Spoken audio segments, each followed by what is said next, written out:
अस्सलाम वालेकुम नाज़रीन, मां आहियां शुएब अली उमरानी ऐं तव्हां ॾिसी रहिया आहियो BR टाइम न्यूज़। सभ खां पहिरियों शामिल कंदासीं हीअ report. IG Sindh Sukkur police हथां मुबैना मुक़ाबले में मारिजी वियल इरफान जतोईअ वारे मामले जो नोटिस वरितो। IG सिंध डॉक्टर जमील जी सरबराहीअ में 3 रुकनी जांच कमेटी क़ाइमु। DIG मीरपुर ख़ासि ऐं SSP कश्मीर मेंबर्स हूंदा। कमेटी मुबैना मुक़ाबले बाबति 7 ॾींहनि में जांच करे रिपोर्ट पेश कंदी। सखर पुलिस इरफान जतोईअ खां पोइ चइनी भाइरनि जो बि ॾोहारी रिकॉर्ड जारी करे छॾियो। चइनी भाइरनि ते 22 केस हुअण जी दावा। सखर पुलिस पारां मुबैना मुक़ाबले में मारिजी वियल इरफान जतोईअ जी अमड़ जो जीउ जुरी पियो। SSP सखर इरफान समूह ख़िलाफ़ कार्रवाईअ जो मुतालबो करे छॾियो। इरफान जतोईअ जी अमड़ चयो आहे त पुटु पढ़णु यूनिवर्सिटीअ वियो हुयो, वापसीअ में खेनि लाश मिलियो। इरफान जतोईअ खे मुबैना मारण वारे वाक़े ख़िलाफ़ ॿिए ॾींहुं बि एहतजाज कयो वियो। इंसानी हक़नि वारे वफ़ाक़ी पार्लियामानी सेक्रेटरी इरफान जतोईअ केस जी जांच लाइ जुडिशनल कमीशन जोड़ण लाइ चीफ सेक्रेटरीअ खे ख़त लिखी छॾियो। ख़त में चयो वियो आहे त इरफान जतोईअ जे क़त्ल बाबति समूरियूं हक़ीक़तूं पधिरियूं कयूं वञनि। अॻूणे वज़ीर आज़म यूसुफ राज़ा गीलानीअ जे सेनेटर तौरु कामयाबीअ जो नोटिफिकेशन रोकण वारी PTI जी दरख़्वास्त रद्द। इलेक्शन कमीशन यूसुफ राज़ा गीलानीअ जी नाअहलीअ बाबति दरख़्वास्त ॿुधणी जोगी करार ॾेई छॾी। ॿुधणीअ लाइ 22 मार्च मुक़ररु यूसुफ राज़ा गीलानी ऐं अली हैदर गीलानीअ खे नोटिस बि जारी। तहरीक इंसाफ़ इलेक्शन कमीशन जे फ़ैसिले ते मायूसी ज़ाहिर करे छॾी। PTI अॻुवाणनि चयो आहे त सेनेट चेयरमैन जी चूंड में इलेक्शन कमीशन वोट ख़रीद कंदड़नि खे मौक़े फ़राहम करे रही आहे। गीलानीअ जी नाअहलीअ ते सुख सां न वेहंदासीं।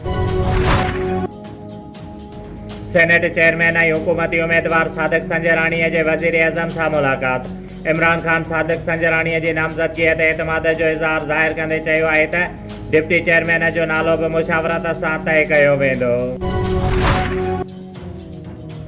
वफ़ाक़ी सरकार पारां सादिक संजराणीअ जे कामयाबीअ लाइ हर सियासी जमहूरी ऐं क़ानूनी तरीक़ो इस्तेमालु करण जो ऐलान। शिबली फराज़ चयो आहे त अपोज़िशन ख़रीद ऐं विकिरे समेत समूरा गैर क़ानूनी तरीक़ा इस्तेमालु करे जमहूरियत खे नुक़सान पहुचाए रही आहे। सिंध जे सूबाई वज़ीर चयो आहे त हुकूमत वटि सेनेट चेयरमैन ऐं डिप्टी चेयरमैन चूंडाइण लाइ नंबर पूरा न आहिनि। शिबली फराज़ जे बयान में लॻी रहियो आहे त PTI वारा सेनेटर ख़रीद करे पंहिंजे माण्हुनि खे खटराईंदा। इलेक्शन कमीशन आइन ऐं क़ानून मूजिबि पंहिंजा इख़्तियार इस्तेमालु करे। वज़ीर आज़म इमरान ख़ान को बि बुखियो न सुम्हंदो प्रोग्राम जो इफ़्तिताह करे छॾियो। वज़ीर आज़म चयो आहे त ग़रीब माण्हुनि लाइ पनाह गाहूं वॾी नेमत आहिनि। मुस्तहिक़ माण्हुनि खे ट्रकुनि ज़रिए 3 वक़्तनि जो खाधो पहुचायो वेंदो। NCOC कोरोना जे वधंदड़ केसेस सबबि मुल्क जे 10 वॾनि शहरनि में तालीमी इदारा 2 हफ़्तनि लाइ बंदि करे छॾिया। समूरे मुल्क में पार्क्स शाम 6 वॻे ऐं वापारी सरगर्मियूं राति 10 वॻे बंदि करण जो फ़ैसिलो। मज़ारूं ऐं सिनेमाऊं खोलण वारो फ़ैसिलो बि वापसि। वफ़ाक़ी वज़ीर असद उमर जी सदारत हेठि थियल इजलास में कोरोना जे रोकथाम लाइ अहम फ़ैसिला। पंजाब जे 7 शहरनि लाहौर, मुल्तान, रावलपिंडी, फैसलाबाद, सियालकोट, गुजरांवाला ऐं गुजरात में तालीमी इदारा 15 मार्च खां 28 मार्च ताईं बंदि रहंदा। इस्लामाबाद, पेशावर ऐं मुज़फ़राबाद में बि तालीमी इदारा 2 हफ़्तनि लाइ बंदि। सिंध ऐं बलोचिस्तान में 50% हाज़िरी रखण सां तालीमी इदारा जारी रखण जो फ़ैसिलो। डेरा मुराद जमालीअ जे समाजी ऐं क़बाइली रहनुमा मीर अर्ज़ मोहम्मद जतक मीडिया सां ॻाल्हि ॿोल कंदे चयो त जेकॾहिं डेरा मुराद जमाली नसीराबाद अवामी मफ़ादनि में ऐं इलाइक़े जे भलाईअ जो कमु कयो वञे त असांखे को एतिराज़ न आहे। इलाइक़े ऐं अवाम जी तरक़ीअ जो जिते बि कमु कयो वञे असां लाइ बाइस ख़ुशी हूंदी, पर ग़रीब अवाम सां नाजाइज़ ऐं नारवा सलूक ते कॾहिं बि असां ख़ामोश न वेहंदासीं। नवाबशाह LBOD ज़िला शहीद बेनज़ीराबाद जे मुलाज़िमनि रहियल पघारूं न मिलण ख़िलाफ़ अलाह जुड़ियो ज़रदारी, इमदाद अली, रिंद, अब्दुल वाहिद जमाली ऐं ॿियनि जी अॻुवाणीअ में नवाबशाह प्रेस क्लब अॻियां एहतजाजी मुज़ाहिरो कयो, जंहिंमें सख़्त नारेबाज़ी पिणु कई वई। उन मौक़े ते मुलाज़िमनि चयो त एग्ज़ेक्टिव इंजीनियर असांजी 630 पकनि मुलाज़िमनि जे पघारुनि जी बिलनि ते सही नथो करे, जंहिं करे मुलाज़िमनि जा बचा बुखू काटण ते मजबूर आहिनि। हुननि चयो त जेसीं ताईं असांजा मुतालिबा न मञिया वेंदा तेसीं ताईं एहतजाज जारी रहंदो।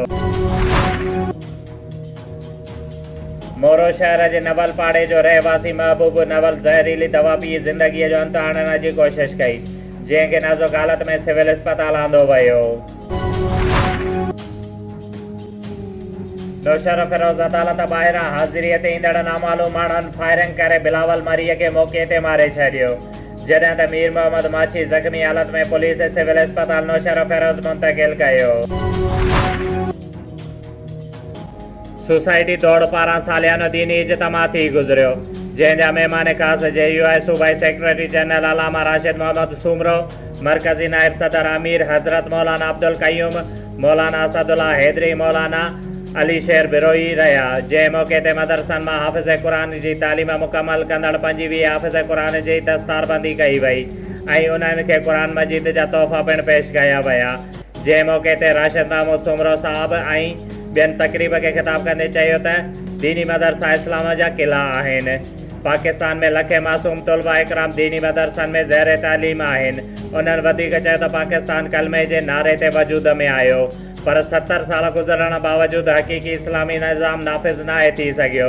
हिकु साज़िश तहत इस्लामी मुल्क में मग़रिबी कल्चर मुसलत कयो पियो वञे, औरतुनि जे हक़नि जी आड़ में फ़हाशी फैलाई पई वञे, जंहिंमें मौलाना मोहम्मद रमज़ान, मौलाना अब्दुल क़य्यूम चन्ना, मौलाना अब्दुल करीम बिरोई, मौलाना रज़ा मोहम्मद मेंगल, मौलाना मंजूर बिरोई, कादिर बख्श बिरोई, मौलाना अब्दुल मजीद, मौलाना फ़कीर मोहम्मद, मौलाना अली अकबर बिरोई ऐं ॿिया उलमा इकराम स्टेज ते मौजूदु हुया। शोएब अली उमराणीअ खे ॾींदा इजाज़त। वधीक ख़बरुनि ऐं अपडेट्स लाइ ॾिसंदा रहो BR टाइम न्यूज़।